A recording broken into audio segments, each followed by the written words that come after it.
It is a common misconception that the role of ship's surgeon aboard an ocean liner is an uninteresting and maybe even an easy job. The reality is much different. While it is true that the ship's surgeon was underappreciated even by many of their patients, they had a very important job and often a very difficult one, made more difficult by the lack of resources provided to them by the shipping companies. The role of the ship's surgeon was sort of a hybrid between chief health officer and ordinary doctor for a complement of people ranging from several hundred to several thousand. Aboard ship, where people are forced into tighter quarters than they would normally be ashore, and where ventilation was usually not adequate, particularly on the 19th century ships in poor weather. And if it was not of equal concern to the crew as the sailor's worst nightmare, perhaps it should have been.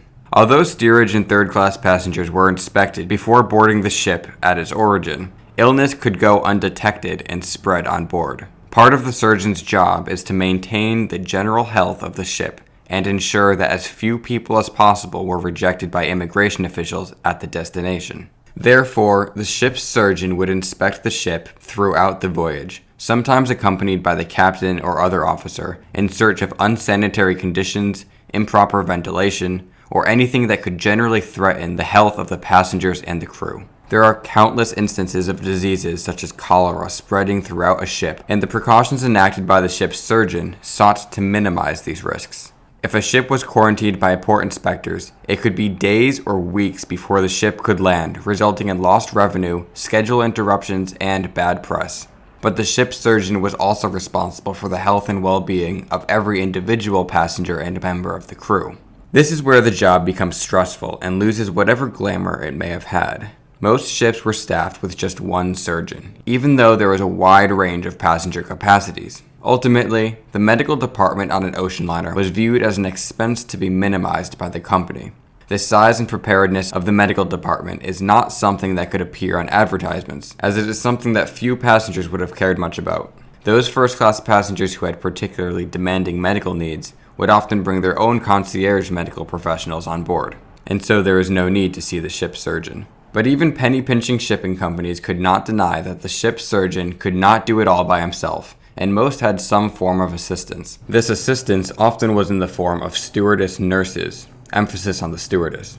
These hard-working women usually did not have the medical training of a fully qualified nurse, again in the interest of saving money. Stewardess nurses did, however, help the surgeon keep tabs on the ill and injured patients, provide basic care, and treat minor cases such as seasickness, which at least reduced the workload of the surgeon and allowed him to direct more of his attention to where it was best suited. Alternatively, or perhaps in addition to, the surgeon may have been provided with a hospital attendant, usually male, to perform some of the more basic duties associated with maintaining suitable medical facilities on board, such as sanitizing the hospitals and equipment, tending to male patients, and generally assisting the surgeon however he could.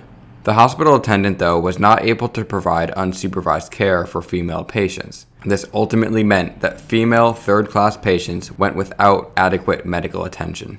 When he wasn't inspecting the cleanliness of the ship or directly caring for patients, the ship's surgeon was likely referencing the ample library of medical literature provided by the company. Since he was alone and without the ability to consult with other physicians, he might have had to do some research in order to treat a particular illness or injury. When the surgeon could handle all of these duties with the resources provided to him, he may have had some spare time to stroll around the promenade deck or catch up on sleep, but he almost never had time to enjoy the amenities or social atmosphere of the ship. But there were times when the workload was simply too much. During the peak summer season on the Atlantic, ships were often booked to capacity, which could mean something like triple the number of people the ship's surgeon was responsible for. It was estimated by Dr. Urs Weil in the American Journal of Surgery in 1913 that, in the United States, there was one physician for every 568 persons ashore, whereas the ship's surgeon could be ultimately responsible for 3 or 4 times as many people on a large transatlantic liner in the summer season. Not to mention that an ocean liner is both moving, sometimes violently, and containing hundreds of men working jobs that would be dangerous even on sturdy ground. Below decks, men in the boiler and engine rooms did back-breaking work surrounded by industrial machinery and burning coal, while the surface beneath their feet pitched and rolled its way through the Atlantic. Some of the injuries presented to the ship's surgeon were gruesome, as you could imagine, and would only have become more frequent in the winter when the seas were reliably rough. Surely the ship's surgeon was well compensated for all this though, right? Well, sort of. Maybe surprisingly, the role of ship's surgeon was highly sought after by physicians from various walks of life. Young physicians looking to gain experience and seasoned physicians in search of some adventure are two of the groups of clinicians who would have applied. Regardless, it was highly competitive and difficult for someone to be offered the position, due to the large supply of interested and qualified candidates and the much lower demand of ships in need of a new surgeon. The pay was less than it might have been otherwise. A typical salary would have been something like $50 a month in 1913, but could have been as much as $85 a month on a large liner. The surgeon could sometimes charge fees for some services provided to first and second class passengers, but the company often prohibited this.